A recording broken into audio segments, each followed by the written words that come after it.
Why do millions of perfectly rational people cry over a football match? Why can the loss of 11 athletes they've never met ruin their entire day or even their entire week? If you've ever felt your heart sink after your team lost, this video will explain exactly why. Imagine pouring your heart, your time, and your hopes into something for years only to watch it slip away in the final moments. Yet millions of fans around the world continue to love their team with an intensity that defies logic even through repeated heartbreak. Whether it's children watching with their families, teenagers cheering with friends, or adults who have supported the same club for decades, we see the same emotional pattern. After a painful defeat, some fans sit in silence. Others can't stop thinking about the match. Some celebrate victories as if they had achieved something themselves. To someone who isn't a sports fan, this can seem almost irrational. Why keep caring about something that causes so much disappointment? Why cry over a game? Why lose sleep because 11 people you've never met couldn't score one more goal? But if you've ever truly supported a team, you already know the answer.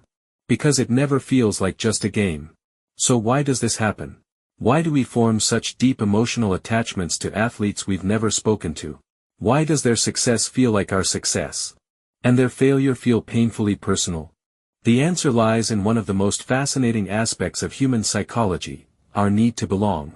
Long before cities, technology, or organized sports existed, our ancestors survived because they belonged to groups. Being part of a tribe meant protection, cooperation, food, and survival. Being alone often meant danger. Although modern life has changed dramatically, our brains haven't evolved nearly as fast. That deep need to belong still lives inside us. Today, instead of tribes built around survival, many of us build our identities around families, cultures, careers, hobbies, and sports teams. In many ways, sports teams have become modern-day tribes. When you support a national team or your favorite club, you're not simply watching athletes compete. You're connecting to a shared history, a shared identity, shared memories, and millions of people who feel exactly what you feel in that moment. Psychologists explain this through social identity theory. Instead of thinking only as individuals, we naturally begin thinking as part of a group. That's why fans say things like, "We won. We played well. We deserved that." Even though they never stepped onto the field. That tiny word, "we," reveals something incredibly powerful. The team slowly becomes part of a person's identity. Its story becomes part of their own. This attachment becomes even stronger during global tournaments like the World Cup, because now the team represents far more than football. For many people, it carries childhood memories, family traditions, national pride, and a sense of belonging that extends far beyond the game itself. For someone living far from home, supporting their national team can even become a way of staying connected to their roots. That's why sports often create memories that last a lifetime. A single goal, a famous commentary, or the sound of a cheering stadium can instantly bring back emotions from years ago. But identity is only part of the story. There's another fascinating process happening inside the brain. Supporting a team activates many of the same reward pathways involved in personal achievement and social connection. When your team scores, your heart races, your muscles tense, and your brain releases dopamine, a chemical involved in motivation, reward, and excitement. That's why a last-minute winning goal can make people jump, scream, hug complete strangers, or even cry with happiness. To your brain, it doesn't feel like someone else's victory. It feels like yours. Over time, this emotional cycle repeats itself. Hope, excitement, victory, disappointment, relief, celebration. Again and again.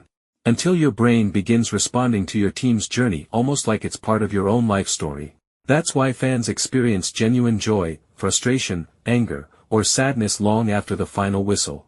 But the attachment goes even deeper. For many people, their team becomes a symbol of resilience, hope, and continuity.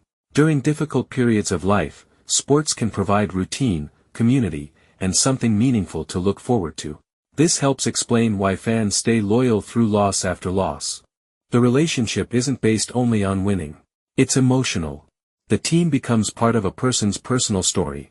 Its struggles can remind us of our own. And its victories remind us that setbacks don't last forever.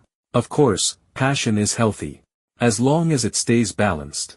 Feeling disappointed after a loss is completely normal.